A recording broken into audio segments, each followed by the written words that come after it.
నమస్కారం. ఈతరం భారతం న్యూస్కి స్వాగతం. తెరుచుకున్న శ్రీశైలం జలాశయ క్రస్ట్ గేట్లు.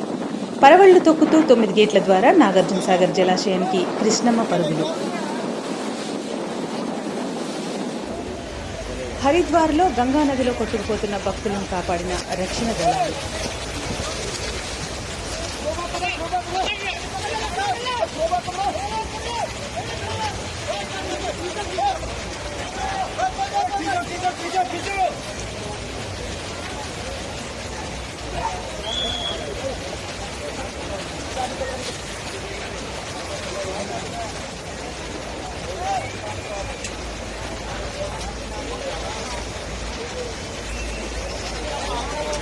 बचाने गए ना तो पकड़ के खींच लेता है।